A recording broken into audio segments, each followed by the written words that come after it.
Let's see if I can put my notes here because I'm all a mess. Well, first of all, thank you very much for organizing this. It's a great opportunity, and I'll abstain from the jokes tied to demons and Halloween, but it's still a great opportunity to be here. And apologies to the whole audience if I start speaking in tongues. It's not because I'm possessed by Syria, just the morning time slot. So actually, a question which was posed earlier during the first talk inspired a new beginning to my presentation today. And this is this question of the ever-presence and the effervescence of evil. Since the beginning of written history, right? We as historians are kind of fascinated by the fact that we always encounter beliefs in general in evil entities of various kinds. And actually, cognitive sciences are doing the great work to explain why humans have been attributing these kind of phenomena with intellectual and emotional entities and with their persons. So there's a fascinating read in this subject, starting from Pascal Boyer and to the next generations that are dealing with it. My talk was going to be much more specific, and it's going to talk about the Arab Muslim representations of malevolent forces, and those benevolent forces as well, which are not seen among the people usually, because the beliefs prior to the 19th century, Reformations to be more specific, which were varying in extent of their success ever since they began and up until today in some regions. It is presumed that it is safe to presume by the historians that the people, both the common people and the religious authorities, were convinced that there existed unseen aspects of this world, which are immaterial, which are usually untouchable to the human beings, yet which cohabited with humans in the world and which had an impact, obviously, on the world, both good and bad. Among these unseen entities are, of course, the jinn, which is an Arabic plural word for the masculine and feminine forms of jinni and jinniya, which probably lent their roots to the English word genie as a sort of a spirit. There were, of course, malevolent, and there were also benevolent ones, which sometimes gave favors to humanity. But since my talk is mostly focused on the late early modern period in Syria, it seems that the religious authorities there, both with the common people, were not finding these benevolent genies much interesting. They were more happy to talk about the evil ones and the ones that are problem makers, or at least that were mischievous and capricious enough to create some sort of disturbances in their societies. Now, unfortunately, it seems that throughout the emergences, throughout the periods after the emergence of Islam and up until today, the taxonomical differences between these creatures do not exist in their specific forms. They're also very often compared to angels, which also might stem from the same historical and taxonomical inconsistencies. There are certain similarities for sure, such as the powers of flight and transmogrification. These similarities result both by the historical inconsistencies of Muslims themselves that we're talking who were writing about the classification of these creatures, as well as the scholars who are analyzing this subject today. Still, to write about the jinn is a very popular topic. We have zoological dictionaries that define the jinn as a type of an animal in the Arab Muslim world, and as well as in the Muslim world more broadly. And for instance, and there is an example of Muhammad Asad from Pakistan, who recently wrote in the I think the 80s or the 90s, but I'm not 100% sure. I think it was the 90s. Zoological dictionary which contained the jinn. However, this tradition of writing such dictionaries is very old, and everybody will probably be aware of Al-Jahiz, an very important medieval scholar whose dictionary kind of set the tradition of writing these further on. Now, both the angels and the jinn were, of course, creations of God in the Muslim law, religious lore. The angels were obedient to the Creator, who used them as emissaries, and they spent their time in flight observing worldly affairs. The jinn were much more free. The ulama of the Ottoman Empire distinguished the jinn from the angels by their supposed outward appearance as well as their role in the world.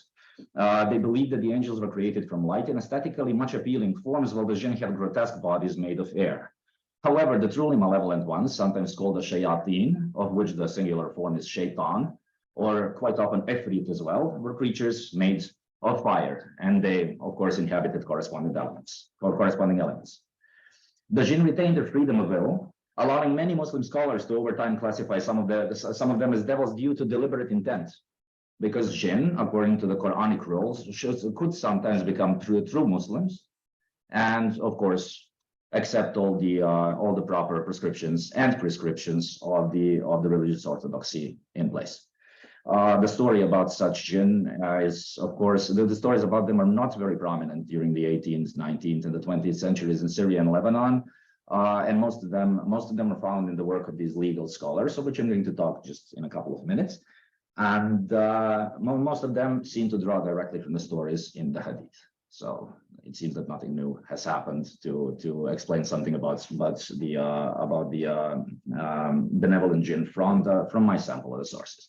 Now, for this talk, and in general, when researching into religion, religious and magical beliefs in Syria, I was using both the works of official jurists, who were often also very highly qualified Sufis of their time. Some of them were saints as well, such as Abdul Ghani Nabulsi of the 18th century, who was an actual saint in Syria. His proper title is the Pole of his time, meaning that he was the most influential saintly figure and one of the most influential Sufis and religious scholars during the 18th century. There is always one, and this position was shared in Syria and in Egypt and in some other places. And generations of them later on created quite a legacy. There is also the writing of Muhammad ibn Abidin, who is an 18th to 19th century Hanafi scholar and whose texts are still consulted in the Hanafite corpus today. He wrote about demons quite extensively in several of his works, and he committed a lengthy discussion in one of his works about selling properties with poltergeists, for instance. Such cases attracted a lot of his attention, and he needed to, of course, find ways to make legal solutions about them. However, the common people sometimes wrote about the jinn as well, and we have many documents of the common people and their practices connected to these demons from of course the ethnographical works, which are a little bit fresher, such as the works from the late 19th and the early 20th century, made by priests who were traveling to Syria and visited it for pilgrimages, as well as some ethnographers such as Dr. Tawfiq Kanan, whose ethnography is very useful for Syrian scholars of Syria. I apologize. Furthermore, I have also picked up several grimoires, which belong to different Sufi orders during my work. Most of them do not have one single author. They're usually created by groups of authors over the passage of time, and they contain many texts that are supposed to train the Sufi disciples into carrying on various prodigious rituals. And describe various techniques through which different wonders may be achieved by the saints. Battling demons represents a very, very important theme in several of them, of which probably the most prominent I have encountered so far is the one entitled, in translation, of course, the Compendium of All Arts, the Jewels of Speech and of Poetry, Sayings and Proverbs, and all that is useful, with the last part of the book containing seals and invocations for everything. Very convincing. And this is basically the perfect book. And it is my presumption it trains Sufis at least through two centuries between the 17th and the 19th. And it seems that the knowledges from it were shared, or at least it documents practices which were shared between the Syrian and Egyptian people, at least. Now, as for these grimoires in total, they did try to make some classification about in between different types of the jinn clans. The jinn were apparently always separated into clans, similar to human beings, and these clans corresponded to zodiac signs mostly. So the idea was that people belonging to a certain zodiac sign were most vulnerable from the assaults from this particular jinnic clan, the corresponding clan. This in turn led to many scholars theorizing about the existence of an Arabic doppelganger, most commonly known as Qarin. I'm not going to step into this discussion because we will have a presentation about the Qarin tomorrow, if I'm not mistaken. Yeah, so I'll stop there and leave the spotlight to Dunya. And as for the rest of the talks, we have as for the rest, it is important to note just that the corresponding signs were very often tied to the human beings, and that they were following their own humans in the case in the sense of the zodiac. And even though they were basically differentiated by names in the grimoires, it seems that the differences between what these jinn do and how they behave and what do they cause to people are not that many. For instance, let's take some of them. The Gemini clan, also known as children of the desert, they resided in mountainous terrains, reefs, or the clouds, and were mostly responsible for body aches and arthritic problems, bone problems. Members of this clan were occasionally believed to ride lions, So sometimes they appear like that. The source is not very particular on whether they actually wrote physically on top of lions or would they possess these animals in one way or another.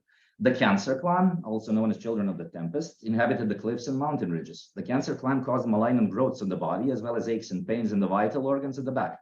The Virgo clan, called very interestingly in Arabic, Qabilat al-Sunbula, where Sunbula stands for the Spica star, the centerpiece in the Virgo constellation, and a sort of an obsession, maybe I'm using a very strong word here, but for many Neoplatonist groups and many groups of miracle workers in Europe, as well as Asia, over the passage of time. So the Virgo clan, the Children of the Birds, also known as such, inhabited thresholds, a very popular jinnic habitats, the thresholds of people's homes, as well as some trees. The birds were believed to cause various ophthalmological problems, malignant growths, as well as epileptic fits. Furthermore, the jinn possess the power of transmogrification. I already mentioned that. They pass through the visible world in the form of various animals such as cats, dogs, goats, various vermin, scorpions, and most often serpents. Snakes, scorpions, as well as lions, ridden by some jinnic subspecies, represented symbols used for magical practices or talismanics, which are very popular. There is an example of this, many examples of this actually in Ibn Khaldun's Prolegomena already, and in many other works. I think that even Arabics had something similar in the Futuhat, but I'm not particularly sure. In any case, even though they were described often as independent and very capricious, they were sometimes subjected to being manipulated by the human beings. And this is a very important part. They cohabited the world with the humans, and they were the ulama, right? They were capable of teaching humans some of their magics, but also they responded to some of the human magics, which is most often being produced through talismans. For instance, a lion and a scorpion talisman, where the lion would be riding a scorpion, sealed by a magician's spit, would be able to summon a genie that would then listen the magician's desires about the affliction which will plague somebody else who is the magician's target, and then the genie would spit as well from his side. They would seal the deal, and the jinn would attack. So this was a widespread belief, and these such talismans existed even in the 18th and the 19th century, and there are many cases of that. For instance, I've got a case here which is written by which is documented actually by an Orthodox priest, Mikhail Burek, who was in the higher echelons of the Damascene ecclesia, and who at one point became the custodian of the Sinai monastery, which is a very important religious landmark in Damascus, a little bit outside of early modern Damascus. On that side, who received himself a woman in fits and who was obviously demonically possessed. The story about exorcism there retains almost a Hollywood image. There was a lot of praying upon this woman while she cursed and tossed all kinds of profanities at the priests for several days and nights before they managed to subdue the demon. And unfortunately, Burek is not very specific into how exactly they subdued this demon, but it was clear to them that the creature left. The woman survived, and it was later discovered that the magic man, literally translated, the Rajul Sahir, enchanted this woman as a sort of a vendetta because he was in love with her. And in many cases in Syria and Lebanon, which I have discovered, love was the motivator for these kinds of enchantments. There is a story which is recorded in the early 20th century about a woman who was persuaded due to demonic possession to divorce her husband and travel to Jerusalem and to meet with the magician who later on married her. And these kinds of stories they surface from time to time, and ethnographers pick them up, most likely. So considering that I don't have much time and there is a lot of interesting things to talk about, I'll have to skip these for now and say a little bit about the practice of exorcism in the Arab world, which is also one of my main research focuses. To protect oneself from jinnic assaults, one would first have to be really careful about where to go and when. Since the jinn were popular to inhabit certain trees in Syria, the carob was popular because of its image. This tree is graphically represented with dark red branches and leaves, and it often seems like it bleeds, especially during the night. And I guess that this visual inspiration gave rise to the idea that they are somehow evil or cursed trees. While passing by such habitats, as well as the thresholds of homes, especially the forlorn and abandoned homes, people would usually just toss a Bismillah Rahman Rahim, in the name of God, the merciful and forgiving, or they would use a slightly longer litany called the Ta'awud. This litany, when translated from Arabic, goes, "I seek protection in Allah from the accursed devil," A'udhu billahi minash shaitanir rajim, which was very, very, very prominent and which is pronounced otherwise in many everyday occasions among the Arabs. Certain Quranic chapters were also used to protect oneself from demonic influence, such as Al-Falaq and An-Nas, jointly known as Mu'awwidatan, and which were written about even in the medieval sources. Other chapters, such as Yasin, for instance, or the throne verse, were sometimes used to be pronounced for 3 days and 3 nights to be able to expel certain demons from a certain locality, and sometimes from people. Now, when it came to people in general, things would become much more complicated, because by now the idea of the exorcism so far kind of corresponds to this Protestant idea. I mean, the things used here are Quranic elements proper. They're kind of pure, and they cannot be discussed much because they are the words of God through the prophet and the angels, right? But what usually took place as well, besides the ritualistic sacrifice, which was a must, and besides the idea that the blood would have to touch the person who is sacrificed for, and so on and so forth, the exorcist performing the ritual, who would usually be a religious professional, an alim, and a member of a Sufi order, would use his own spittle most often to massage the body of the injunated, so as to pass his own divine grace into this person and try to cleanse his body from demonic influence. This would be one of the ways to do that. Certain pages of the Quran, containing certain verses and sometimes whole chapters, would be boiled in special bowls and then drank as healing elixirs. Sometimes in Lebanon, especially, they would be mixed into a drink called Mariamiyeh, which was made from a local shrub that actually had some borderline healing properties. Nothing significant, but it's explored by now. Some biology work was done on them. And in some cases, this would go even extreme, such as the case with madness, for instance. People who have fits would often be closed in tight rooms and in dark spaces. They would be starved because it was believed, obviously, that demons do not like, the demons prefer corpulent people, and that they will abandon people who are too skinny. They would be beaten, usually with quite a pragmatic idea that the demon can be beaten out of them. And this gave rise to many sayings that even penetrated the Balkans. The parents still say to their children, even now, like, I will beat the devil out of you. Sometimes I will beat God out of you as well, because which kind of is an interesting development, but this is how it goes. And in many cases also, other kinds of very, very, very morbid devices would be used, such as, since purity was often appreciated, the soil from the grave, for instance, young boys that died before they reached adulthood or even puberty, would be used to be massaged into the patients, into the sick, as a sort of a cleansing device. And in case of very small children, sometimes sacrifice would be performed in very innovative ways, such as, for instance, taking small birds or similar animals and rectally inserting them into the patients, letting them suffocate there, and making sure that the demons are duped into eating the soul of the child, which would make them leave, while in fact they would be eating the soul of the sacrifice. Okay. Now, since in many other cases, of course, I mean, this was not successful, but I've also encountered many cases in which madmen would be cured in the end through saintly intervention, quite spontaneously. So sometimes none of these procedures would be administered to these people.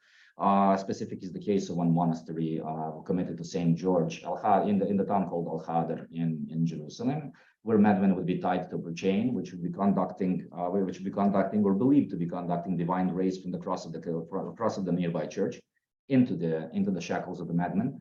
Sometimes the saint himself, of course, appearing as the Arabic, the Muslim version, Al-Khidr, dressed in all green and with great long beard and with a long spear, would come in and pierce these shackles, freeing the people entrapped inside, and they would be considered healed up until then. Now, there's many things left unsaid, and starting from the origin of these beliefs, the origin of these words, and so on. But we've got these 15 minutes, so we can get on with the questions now. So, thank you.